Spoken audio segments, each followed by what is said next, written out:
మత్తయి సువార్త 26వ అధ్యాయము 17 నుంచి 19 వచనాలు చదువుతున్నాం. శశికుమారి లేఖనాన్ని చదివించవలసిందిగా మనం చేస్తున్నాం. మత్తయి సువార్త 26వ అధ్యాయం 17 నుంచి 19 వచనములు చదువుతున్నాం.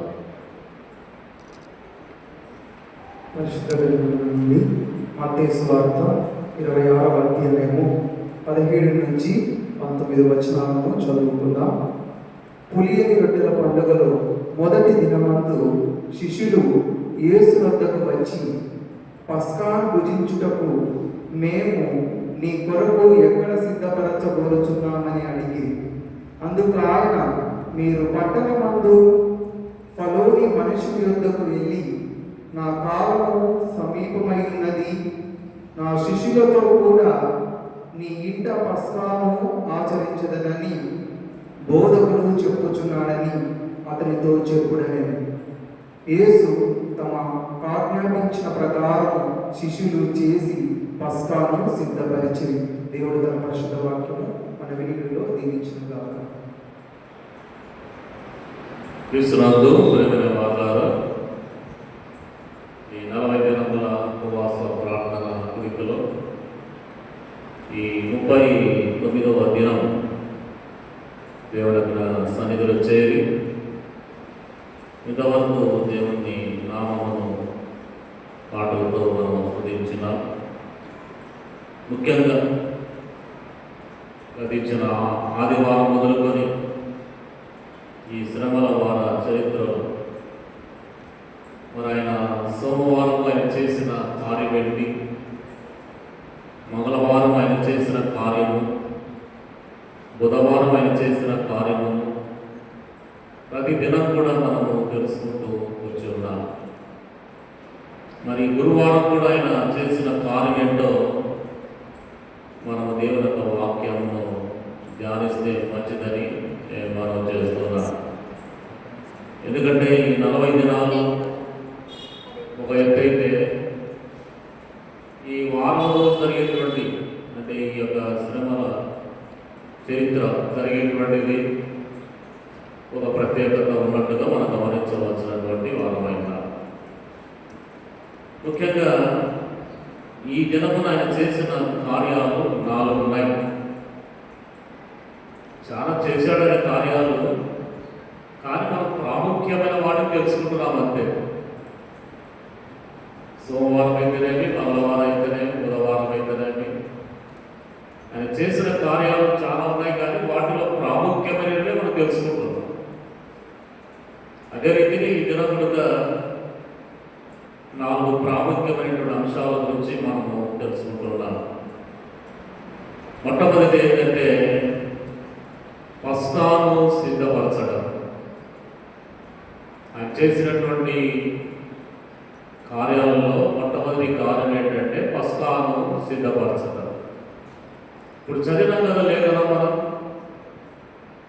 ఆ 12 మంది శిష్యులకు ఆజ్ఞాపిస్తున్నాడు, మనందరి కొరకు పస్కాను సిద్ధపరచండి. అయ్యా, ఎక్కడ సిద్ధపరచాలంటే ఫలానా ఇంటి వాళ్ళ దగ్గరికి వెళ్ళి మరి పస్కాను సిద్ధపరచాలి. అక్కడ మనం చదివినటువంటి లేఖనం చూస్తే ఇక్కడ ఒక లోతైనటువంటి సత్యాన్ని మనం గమనించాలి. ఆనాటి యూదులు 3 సంస్కారములను వారు మర్చిపోకుండా వాటిని అనుసరించేవారు. 3 సంస్కారములు అంటే, సంస్కారం అంటే మర్యాద అంటారు. ఆనాడు యూదులు 3 మర్యాదలను మర్చిపోకుండా వాటిని పాటించేవారు. ఈనాడు మనం ఆలోచన చేస్తాం, పెద్దవాళ్ళకు మర్యాద ఇవ్వాలంటాం, అటనే అధికారులకు మర్యాద ఇవ్వాలంటాం, రాసులకు మర్యాద ఇవ్వాలంటాం. ఆ మర్యాద గురించి నేను చెప్తున్నా, అది ఇహ సంబంధమైన మర్యాద. మనం అంటాం కదా, ఎవరైనా పెద్దలు మన ఇంటికి వస్తే పిల్లలు ఎవరైనా వస్తే అంటే కూర్చున్నాం, సంస్కారం లేదా నీకు అట్లా. పెద్దలు ఎవరైనా వస్తే లేయడం నీకు సంస్కారం లేదా అంటే మర్యాద తెలియదా. అది ఈలోక సంబంధమైనటువంటి మర్యాద, ఈలోక సంబంధమైన సంస్కారం అంటారు. కానీ పర సంబంధమైనటువంటి సంస్కారాలు 3 ఉన్నాయి. ఆ పర సంబంధమైనటువంటి సంస్కారాలు ఆనాడు యూదులు అనుసరించేవారు, మనం అనుసరించలేదు. ఆనాడు యూదులు అనుసరించేవారు. ఆనాడు యూదులు అనుసరించేది కూడా మనం కూడా అనుసరించాలా అనే ఉద్దేశంతో చాలాసార్లు ఆయన చెప్పుకుంటూ వచ్చినాడు. కానీ యూదులు మాత్రము ఆ 3 సంస్కారాలు చాలా నిఖచ్చితంగా పాటించినారండి. ఎంత నిఖచ్చితంగా పాటించినారంటే యూదులకు ఉన్నటువంటి ఆ శ్రద్ధ ఈనాడు మనకు లేదు. యూదులకు ఆ శ్రద్ధ, ఆ సంస్కారము ఈనాడు మనకు లేదు. చాలా ఆ సంస్కారం లేదు. ఆ 3 సంస్కారాలు చాలా ఏమంటారు దాన్ని ఇంకా చెప్పాలంటే చాలా లోతుగా బాగా ఆలోచన చేసినటువంటి వారు, శ్రద్ధగా దాన్ని పాటించేటువంటి వారు. అటువంటి సంస్కారంలో మొదటి సంస్కారం ఏంటంటే పస్కా బలి.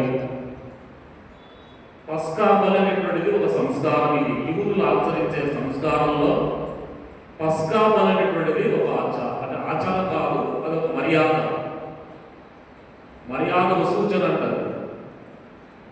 ఎందుకు పస్కా బలిని మర్యాదగా ఆచరించమన్నాడంటే, ఇది ఇందాక చదివిన కదా వాక్యంలో ప్రత్యేకంగా ఆ 12 మంది శిష్యులకు చెప్తున్నాడు ఏమని, మీరు వెళ్ళి మనకు పస్కాను సిద్ధపరచండి. మీరు వెళ్ళి మనకు పస్కాను సిద్ధపరచండి.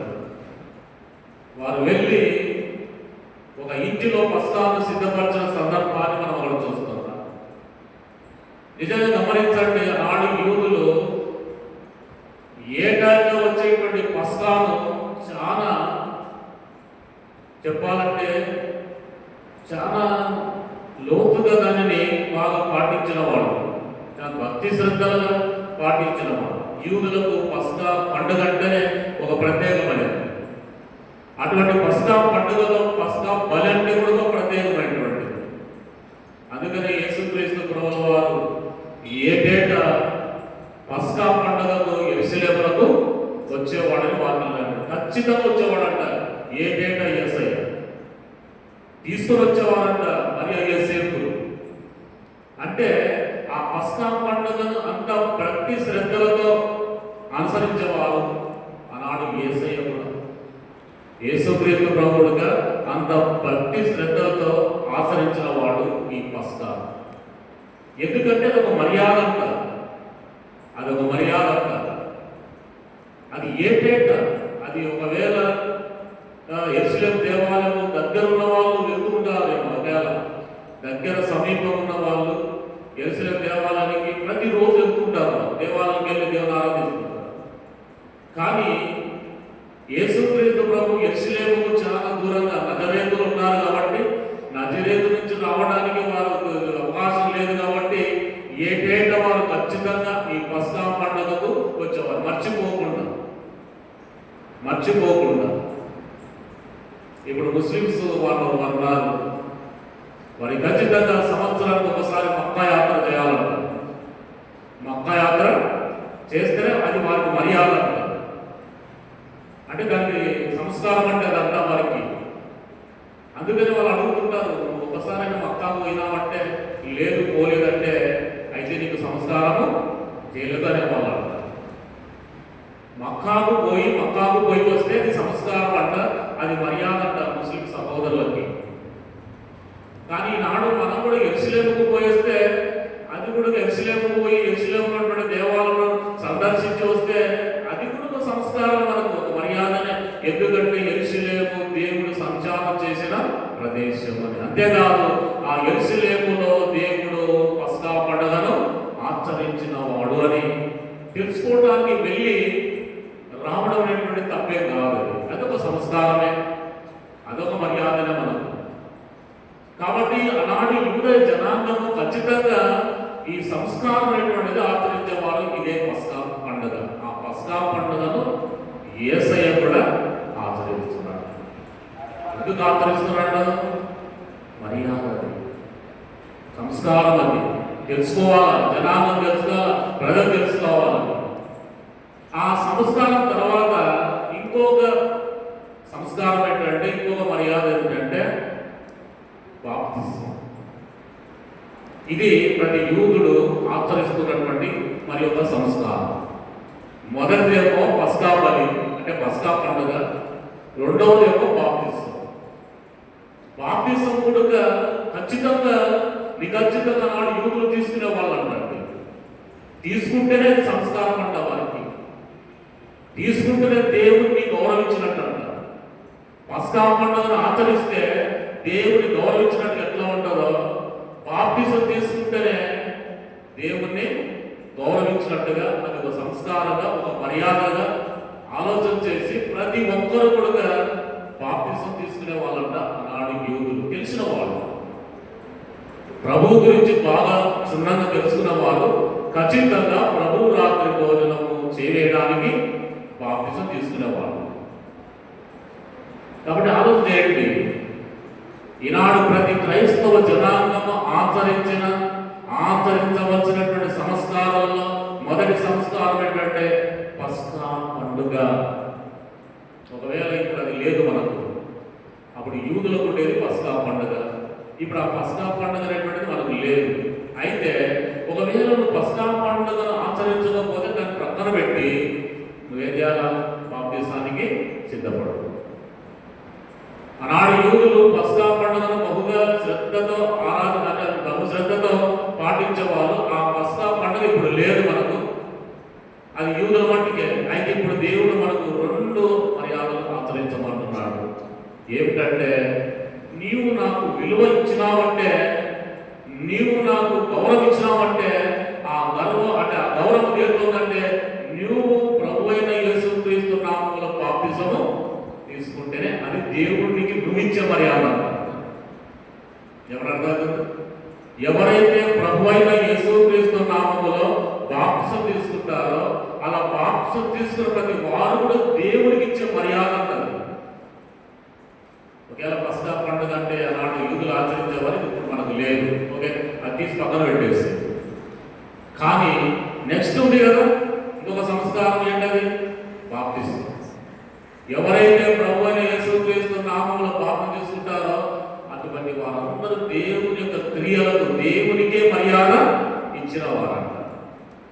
అందుకని అలాంటి బాప్తిజం ఇచ్చే యోహాను కేకలేస్తున్నాడు అరణ్యములో, ఎవరి రండి మీరందరూ మారు మనసు పొంది మీరు బాప్తిజము తీసుకోండి. ఎందుకు కేకలు వేసినాడంటే అరణ్యములో? ఎందుకు కేకలు వేసిన పరిస్థితి ఏంటి? కాలము సమీపమైంటున్నది, కాలము సమీపమైంటున్నది.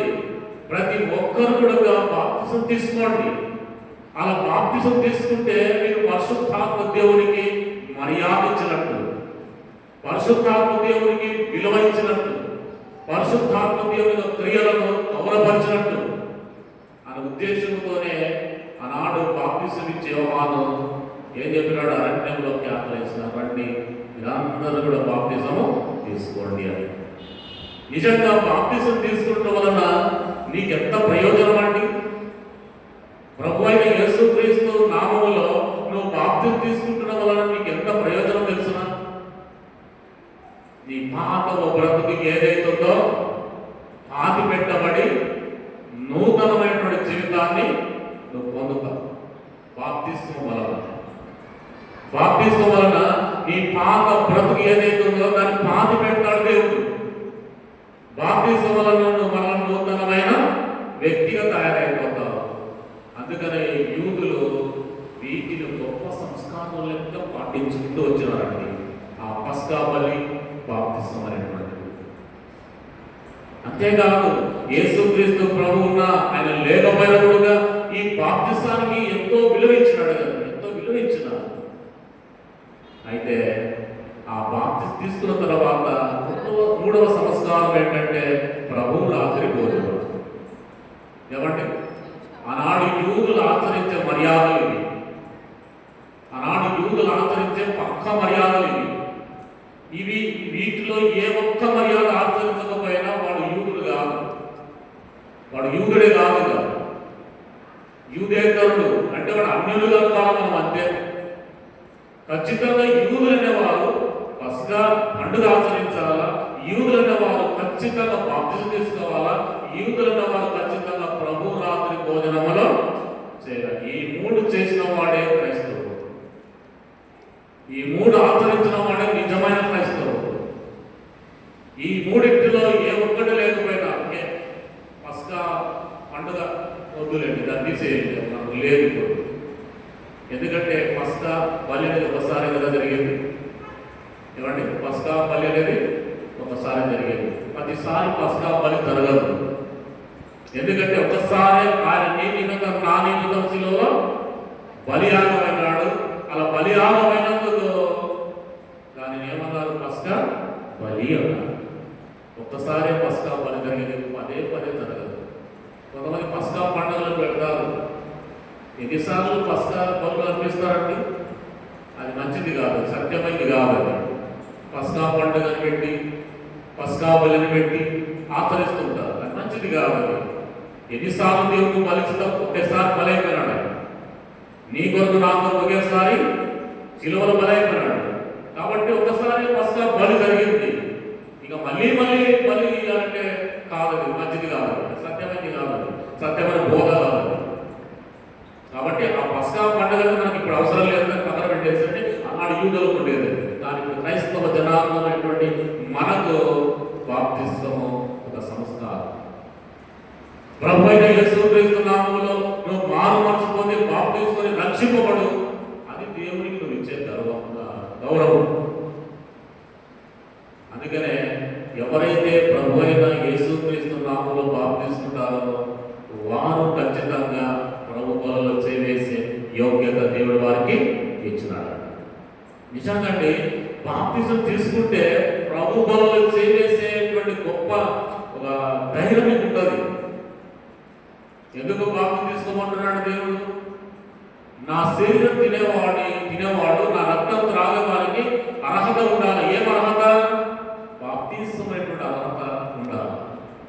ఎవరైతే బాప్తిజం తీసుకుంటాడో అలా బాప్తిజం తీసుకున్నవాడు నా రక్తము నా శరీరమును స్వీకరించిన అధికారం వారికి ఉంది. అందుకనే బాప్తిజమైనటువంటి సంస్కారం ప్రభు రాత్రి భోజన కంటే ముందు పెట్టినాడు అందరికీ, క్రైస్తవులందరికీ కూడా. ప్రభు రాత్రి భోజనం చేయాలంటే ఏం చేయాలి? మనము ముందు బాప్తిజము తీసుకోవాలి. తీసుకున్న తర్వాతనే ప్రభు రాత్రి భోజనంలో చేసేటువంటి అధికారం. అంతేకాదు, నిజంగా బాప్తిజం తీసుకున్న తర్వాత మన జీవితంలో ఎక్కలేని ధైర్యం ఉంటుందండి, ఎక్కలేని ధైర్యం వస్తుంది. ఖచ్చితంగా వారు అనుకుంటారు, నేను కూడా ప్రభు రాత్రి భోజనంలో చేయాలనుకుంటారు. అటువంటి ధైర్యాన్ని దేవుడు అలాంటి 12 మంది శిష్యులకు ఇచ్చినాడు. కాబట్టి ఎంతో ధైర్యంగా వారు ఏం చేశారు? ప్రభు రాత్రి భోజనంలో చేవేసి ఆయన శరీరాన్ని తిన్నారు, ఆయన రక్తాన్ని సేవించారు. కారణం ఏంటంటే దేవుడు ఆనాడు యూదులు ఆచరించేటువంటి మర్యాదలు ఈ 3 కూడా వారు అనుసరించుకుంటూ వచ్చినారు, వాటిని పాటించుకుంటూ వచ్చినారు. మనం కూడా ఈనాడు ప్రతి ఒక్కరు కూడా బాప్తిజం తీసుకోవాలా, ప్రతి ఒక్కరు కూడా ప్రభు బలలో చేయాలనేటువంటి సత్యాన్ని ఇక్కడ మనం చూస్తున్నాం. చూడండి, ఇక్కడ మత్తయి సువార్త 26వ అధ్యాయము ఒకసారి మనము 18 వచ్చినా చదువుతాం. అందుకు ఆయన, మీరు పట్టణమున ఫలానా మనుషులకు వెళ్ళి నా కాలము సమీపం ఉన్నది, నా శిష్యులకు కూడా మీ ఇంట పస్కాను ఆచరించవాలని బోధకుడు చెప్పుచున్నాడని అతనితో చెప్పుడను. నిజంగా ఇల్లు ఎంత ధన్యమండి. ఫలానా వారి ఇల్లు అన్నాడు. అక్కడ అతని పేరైతే మనకు తెలియలేదు, కానీ ఫలానా ఇంటికి వెళ్ళండి, అక్కడ మనందరి కొరకు ప్రభు రాత్రి భోజనము ఏర్పాటు చేయండి.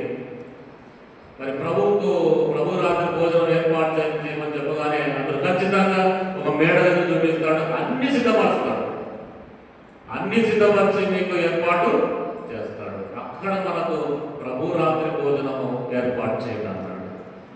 యేసయ్య చెప్పినట్టుగానే మంచివాడు. మరి యేసయ్యకు కావాల్సినటువంటి ప్రతిది కూడా అక్కడ సిద్ధపరిచినట్టుగా మనం చూస్తున్నాం. 20వ వచనం చూడండి. సాయంకాలం అయినప్పుడు ఆయన 12 మంది శిష్యులతో కూడా భోజనం కూర్చుండెను. వారు భోజనం చేస్తుండగా ఆయన, మీలో ఒకడు నన్ను అప్పజెప్పునని మీతో నిశ్చయంగా చెబుతున్నాను. ఇది సాయంకాలం జరుగుతున్నటువంటి కార్యం అండి. ఇది సాయంకాలము జరుగుతున్న కార్యం. అయితే ఈ ప్రభు రాత్రి భోజనంలో ఆయన పాల్గొంటున్నప్పుడు ఎంత వేదన పడ్డాడంటే, ఆ వేదన పలవారి కూడా రాకూడదు అనుకుంటాం. ప్రభు రాత్రి భోజనంలో ఆయన పాల్గొన్నప్పుడు ఆ వేదన పడ్డాడు. ఆయన ఎంత వేదన పడ్డాడంటే, మీలో ఒకడు నన్ను సిలువకు అప్పగించును. ఆ 12 మంది శిష్యులలో ఒకడు, మీలో ఒకడు నన్ను సిలువకు అప్పజెప్పునే మాట ఎంతో వేదనగా మాట్లాడాడంటే, ఎంత వేదనగా మాట్లాడాడంటే ఆయన అంటాడు ఒక మాట, వాడు పుట్టకపోయింటే ఎంత మంచిది అన్నమాట. వాడు పుట్టకపోయింటే ఎంత మంచిది, పుట్టి ఎంత ఘోరమైన పాపము చేస్తున్నాడు. వాడు పుట్టకపోయింటే పాపము చేసేవాడు కాదు, ఇంత భయంకరమైన పాపము చేసేవాడు కాదు. వాడు పుట్టి ఇంత భయంకరమైన పాపము చేస్తున్నాడని యూదా ఇస్కరియోతు గురించి మహావేదన పడినటువంటి దేవుడు మన దేవుడు. సుశలమిత్ర దేవుని బిడ్డలారా, ఈ దినమంతా కూడా ఆయన వేదన పడినటువంటి సందర్భం. ఈ దినమంతా కూడా వేదన పడిన ఒక విషయం చెప్పాలంటే, ఈ దినమున ఆయన వేదన పడడానికి కారణం ఎవరంటే యూదా ఇస్కరియోతు. నేను దినమున మాసము వారి యూదా ఇస్కరియోతు యొక్క ప్రధాన యాజకుల యొక్క ఒప్పందం గురించి తెలుసుకుంటారు. మీరు ఈరోజు యూదా ఇస్కరియోతు గురించి వేదన పడిన సందర్భం. యూదా ఇస్కరియోతు గురించి వేదన, ఎందుకంటే ఆడ ప్రధాన యాజకులతో యూదా ఇస్కరియోతు ఒప్పందం చేసుకోవడం అంత దేవుడికి తెలుసు. వాడు ఎక్కడికి పోతున్నాడో తెలుసు, ఎవరితో కలుస్తున్నాడో తెలుసు, ఏం మాట్లాడుతున్నాడో తెలుసు, ఎంత ఒప్పందం చేస్తున్నాడో సమస్తమైన తెలుసు. ఆ యూదా ఇస్కరియోతు గురించి సమస్తం తెలుస్తుంది. వాడు నిలుస్తున్నప్పుడు తెలుసు, మరి నడుస్తున్నప్పుడు కూర్చున్నప్పుడు సమస్తం కూడా యూదా ఇస్కరియోతు గురించి యేసయ్యకు తెలుసు. అందుకనే మనసులో ఎంతో వేదన పడ్డాడు. ఎంతో వేదన పడి వాడు పుట్టకపోయింది ఎంత బాగుందో అన్నాడు. ఈ దినము సాయంకాలము ఆయన చేసిన కార్యం ఇది, ఈ పస్కాను సిద్ధపరచడం. ఈ పస్కాను సిద్ధపరచడం అంటే ప్రభు రాత్రి భోజనాన్ని సిద్ధపరచడం. రెండవదిగా మనం గమనిస్తే ఇమ్మీడియట్గా అదే సమయంలోనే ఏం చేస్తున్నాడంటే శిష్యులకు పాదములను కడుగుతున్నాడు. ఎందుకు ఆయన శిష్యులకు పాదాలు కడుగుతున్నాడు? ప్రభు రాత్రి భోజనం ఇచ్చిన తర్వాత ఆయన రక్తాన్ని, ఆయన శరీరాన్ని, ఆయన రక్తాన్ని ఇచ్చిన తర్వాత వెంటనే ఏం చేస్తున్నాడంటే ఆయన శిష్యులకు పాదములను కడుగుతున్నాడు. ఎందుకు శిష్యులకు పాదాలు కడుగుతున్నాడంటే అంతకు ముందు ఒక సంఘటన జరిగింది. ఏం సంఘటన జరిగిందంటే శిష్యులలో భిన్నాభిప్రాయాలు వచ్చినాయి. 12 మంది శిష్యులలో భిన్నాభిప్రాయాలు వచ్చినాయి. ఏంటవి? నేను గొప్ప అంటే నేను గొప్ప. పేతురు అంటున్నాడు, నేను యేసుక్రీస్తు ప్రభువున 12 మంది శిష్యుల్లో మొదటి శిష్యుని అంటున్నాడు. నేను యేసుక్రీస్తు ప్రభువు 12 మంది శిష్యులలో ప్రథమ శిష్యుడు అనేట గొప్ప చెప్పుకుంటున్నాడు పేతురు. ఏమంటున్నాడు? నేను 12 మంది శిష్యులలో దేవుడి చేత ప్రేమించబడిన శిష్యుడు నేనని యోహాను అంటున్నాడు. ఒక్కొక్కరు సరదా మాట్లాడుకుంటున్నారు కదా, నేను గొప్ప అంటే నేను గొప్ప అని చెప్పుకుంటున్నాడు. అది యేసయ్య గమనించినాడు. వారిలో వారు గొప్పగా చెప్పుకుంటున్నారు. వీళ్ళు నేనే గొప్ప అని చెప్పుకుంటున్నారు. ఖచ్చితంగా ఆ గొప్పతనం ఏంటో నేను వీరికి తెలియజేయాలా? ఒకరికొకరు గర్వపడుకుంటూ గొప్పగా చెప్పుకుంటున్నారు. వాళ్ళు ఉన్నటువంటి గర్వాన్ని అణిచివేయాలి. గర్వాన్ని అణిచివేయాలంటే మాటతో చెప్పితే వినరు. మాటలు చెప్తే వినరు. ఏం చేయాలి? అనుసరించాలి. అనుసరిస్తే ఖచ్చితంగా వీళ్ళు మాట్లాడే ఉద్దేశంతో యేసయ్య మాట మాట్లాడడం ఏం చేస్తున్నాడు? అనుసరిస్తున్నాడు. మరి ఎట్లా అనుసరిస్తున్నాడో ఒకసారి వాక్యం మనం చూద్దాం. చూడండి, యోహాను సువార్త. యోహాను సువార్తకు వెళ్ళిపోతే ఆ మాట మనం చూస్తాం. యోహాను సువార్త 11వ అధ్యాయం చేద్దాం. ఈ దినమున ఆయన చేసినటువంటి కార్యాలలో రెండవ కార్యం ఏంటంటే శిష్యుల యొక్క పాదములను కడగడం అనేటువంటి సందర్భాన్ని మనం ఇక్కడ చూస్తాం. చూడండి, యోహాను సువార్త 11వ అధ్యాయం 4వ వచనం నుంచి భోజన పంక్తి నుంచి లేచి తన పై వస్త్రమును అవతల ఎట్టివేసి ఒక తువాలు తీసుకొని నడుమును కట్టుకొని ఇక్కడ ఆగుతాం. నిజంగా ఆయన అనుసరణ ఎట్లుందో చూడండి. ఆయన అనుసరణను మనం గమనించాలి. ఆయన అనుసరణ ఎట్లా ఉందంటే ఒక మనిషికి నిజంగా బుద్ధి రావాలి. ఆయన అనుసరించిన విధానం చూస్తే ఖచ్చితంగా బుద్ధి తెలుసుకోవాలి మనిషి. ఎట్లా చూస్తారు ఒకసారి భోజన పంక్తుల నుంచి లేచి తన పై వస్త్రం అవతల పెట్టివేసి, పై వస్త్రం అంటే భుజాన్ని వేసుకుంటాం మనం. మీరు ఎవరైనా పెద్దలు చూస్తే, రైతులు చూస్తే, రైతులు ఏం చేస్తారు? భుజం మీద మరి వస్త్రాన్ని వేస్తారు. ఆ వస్త్రాన్ని భుజం మీద వేసినప్పుడు మనం ఏమనుకుంటాం? ఇది ఎవరో ఒక పెద్ద అనుకుంటాం. అంటే ఆ మనిషికి పెద్దకు సూచన ఏంటంటే ఆ పై వస్త్రమే. ఆ పై వస్త్రము అతను వేసుకుంటే ఓహో ఇతను సంఘము పెద్ద అంటున్నాడు, సమాజము పెద్ద అంటున్నాడని ఆ పై వస్త్రం చూసి మనం అతనికి మర్యాద ఇస్తాం. ఆ పై వస్త్రం చూసి మనం ఏం చేస్తాం? అతనికి మర్యాద ఇస్తాం. ఆటోమేటిక్ ఇచ్చేస్తాం ఆ పై వస్త్రాలు చూసి. యేసయ్య కూడా యేసుక్రీస్తు ప్రభుడుగా పై వస్త్రం ఉండేది. అయితే ఆయన ఆ పై వస్త్రమును తీసి పక్కన పెట్టాడంట. ఆ పై వస్త్రం తీసి పక్కన పెట్టాడు అంటే దాని అర్థం ఏంటో తెలుసా? పై వస్త్రం వేసుకున్నంత వరకు ఆయన అధికారి. ఏమంటే బాగా అర్థం చేసుకోండి. పై వస్త్రం వేసుకున్నంత వరకు అధికారి. ఒక విషయం చెప్పమంటారా మీకు? యేసుక్రీస్తు ప్రభువుల వారు తన అధికారాన్ని ఎప్పుడు ఏ సందర్భంలో చూపించేవాడు తెలుసునా? తన అధికారాన్ని ఏ సందర్భంలో చూపించేవాడైనా మామూలుగా అయితే వాక్యంలో ఒక మాట ఉంది, మనుష్య కుమారుడు పరిచర్య చేయడానికి వచ్చాడు తప్ప చేయించుకోవడానికి రాలేదని ఇంకొక సందర్భంలో చూస్తాం. కానీ ఆయన పరిచారకుడిగానే వచ్చినాడు. ఆయన సమాచారానికి పరిచారం చేయడానికి వచ్చినాడు. అయితే కొన్ని కొన్ని సందర్భాల్లో ఆయన అధికారాన్ని ఎత్తన చెలాయించినాడు. ఎక్కడ చెలాయించినాడు తెలుసునండి? ఏ సమయంలో చెలాయించినాడు? ఆయన వాక్యం బోధించే విషయంలో, కేవలం వాక్యం బోధించే విషయంలో ఆయన పెత్తనం చెలాయించినాడు. వాక్యాన్ని బోధించే విషయంలో ఆయన అధికారాన్ని చెలాయించినాడు. అందుకనే అక్కడున్న శాస్త్రులు పరిశీలమంటారు, ఇతనికి ఇంత అధికారం ఎక్కడి నుంచి వచ్చింది? ఇతనికి ఇంత అధికారం ఎక్కడి నుంచి? ఎందుకంటే ఆయన వాక్యం ప్రకటిస్తే అధికారి లెక్క ప్రకటించినాడు, సేవకులు లెక్క కాదండి. సేవకుడు వాక్యం ప్రకటించి ఎట్లుంటుందండి? సేవకుడు వాక్యం ప్రకటించి ఎట్లుంటుంది? సమాజం చెప్పినట్టుగా, సమాజం చెప్పింది ఏదైతే సమాజంలో ఇట్లా చెప్పాలంటే అట్లే చెప్తాడు సేవకుడు.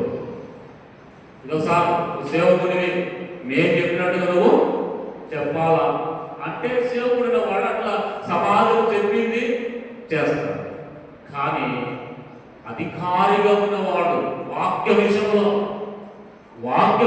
అధికారం ఉన్నవాడు దేవుడు చెప్పేది వింటాడు తప్ప మానవుడు చెప్పేది వినడు.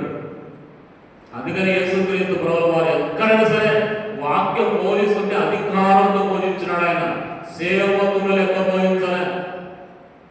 ఆయన క్రియలు మాత్రం ఎక్కడైనా ఎవరికైనా అంటే ఎవరికైనా ఏదైనా చేయాలంటే ఏం చేసేవాడు? పరిచర్య చేసేవాడు. కానీ వాక్యం బోధించినప్పుడు ఎట్లా చేసినాడు? అధికారంతో బోధించినాడు. ఇక్కడ కూడా అండి ఆ ప్రభు రాత్రి భోజనంలో ఎట్లా కూర్చున్నాడు ఆయన తెలుసునండి? అధికారంతో కూర్చున్నాడు కదా. అధికారంతో కూర్చున్నాడు. ఆయన చుట్టూ 12 మంది ఇల్లు కూర్చున్నాడు. అధికారంతో కూర్చున్నాడు. ఆయన టవర్ మీద వేసుకొని ఒక పెద్దగా కూర్చున్నాడు. ఆయన